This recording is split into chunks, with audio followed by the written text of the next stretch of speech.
Now, the one calculation that we did using error was we used absolute error and relative error, right? Now, if you remember, absolute error, there are two ways to define this. The first way, the official kind of mathematical way, is the difference between the true value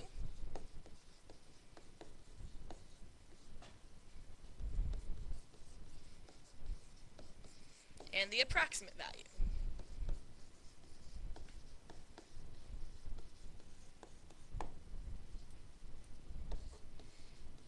Now, so this is basically, absolute error is basically how much of a mistake can you make with the measuring tool you have. And we found that we could actually figure out what that is by looking at the smallest increment on your measuring tool. I don't know how to spell increment, so I think this is right. The smallest increment on the measuring tool.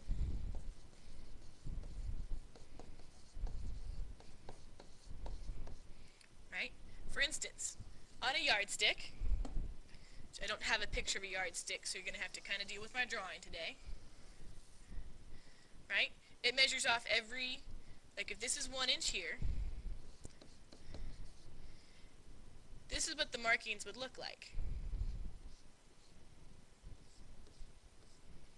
And I would say, well, if I were measuring something right here, I'm going to grab a different color real quick. If I were measuring something that was this long, right, I could be off by either 1/8 of an inch less or 1/8 of an inch above, because that's what the tool has marked. Those are all 1/8 of an inch. So the absolute error here would be plus or minus, because it could go either or, 1/8 of an inch. And that's all absolute error is. Right? Typically when you're working in problem situations on paper, typically you're told absolute error. But if you're working and you're actually measuring something, you would have to look at the tool you're using and see what the smallest increment is. For instance, I believe on graduated cylinders, the smallest increment is a milliliter. So you could be off a milliliter above or a milliliter below, depending on how you're kind of estimating and rounding. Because we've looked at estimation a lot, and we've been using it, and we can see that it really will give us different answers. Alright? So that's all absolute error is. The other one we worked with was called relative error. And relative error is actually pretty straightforward. All it is your absolute error, and you divide by the true value of whatever you're measuring. Okay? This actually has nothing to do with whatever the length is or the amount is that you personally measure. It deals with your absolute error, how much you could possibly be off, and what the real thing, the true value is. It's also typically expressed as a percentage. So if I ask for the relative error, you're going to end up giving me a percent. And normally it's going to be a very, very, very, very small percent. And the smaller it is, the better it is to measure with that thing. Alright? So let's do an example. For example, if I said you have an absolute error of plus or minus 1 centimeter, and I'm going to measure the length of a table, and I know the true value, the true length of that table is 96 centimeters. And I say calculate the relative error. All you're going to do is you take 1 centimeter over your 96 centimeters. So you take 1 divided by 96. And yes, that is something you are welcome to do on your calculator. You get 0.0104166666666. Okay? So you could round that. I would call that 0.0104. 0.0104. Right? But again, it needs to be a percentage. That's not a percentage. That's a decimal. To get a percentage, all you do is take your decimal point, move it 2 places to the right.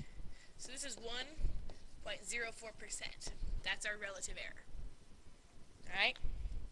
Now, the only thing that we haven't done in this problem is this key.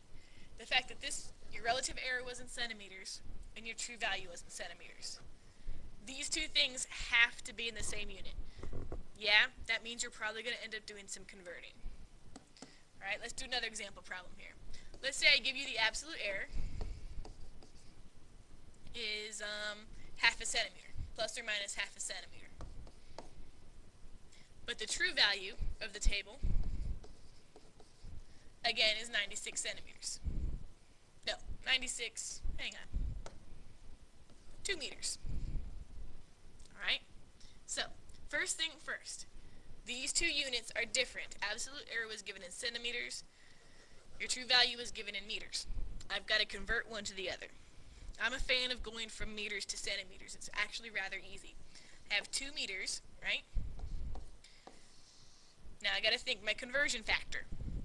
I want to change to centimeters, so centimeters will go on top, which means meters is going to go on bottom. And I think how many centimeters in a meter? Well, I know there's 100 centimeters in 1 meter. So when I go to convert this, my meters cancel out, and I end up with 200 centimeters. Alright? So that true value, that 2 meters, is really 200 centimeters.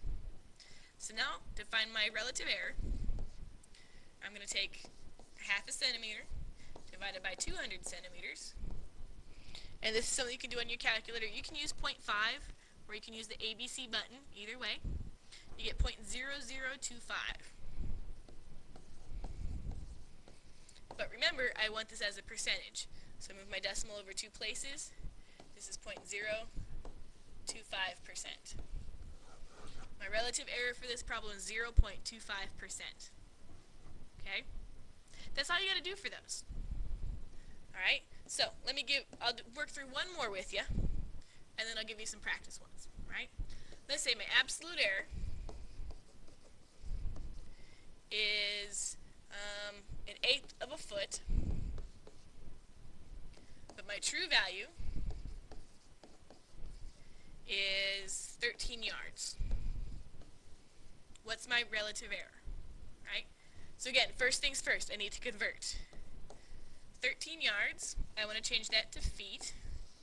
So feet will go on top, yards will go on bottom, because I always put on top what I want to change to. And I got to think, okay, how many feet in a yard? And this is one you really need to memorize for life. You're going to need to know this forever. There are 3 feet in a yard. Alright? So now I see my units cancel, my 2 yards cancel, and I end up taking 13 times 3, and I get 39. 39 feet. So that 13 yards is really 39 feet. So now I've got my absolute error and my true value in the same unit. So now all I have to do is divide. So to find my relative error, take 1/8 divided by 39 to get my relative error. And 1/8 divided by 39 should give me 0.0032051282. Very long decimal. Again, we can round this. Why don't we make this 0.0032? And as far as rounding your decimals, I don't have a solid rule for that. When you're working with science, with any kind of measurements, you have to do same number of significant digits. I typically use about 4 or 5 places.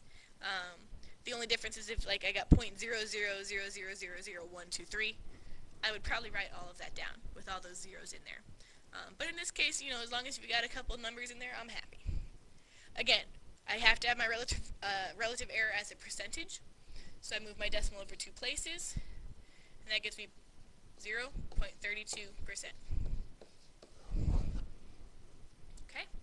And you're going to have practice problems on the next movie.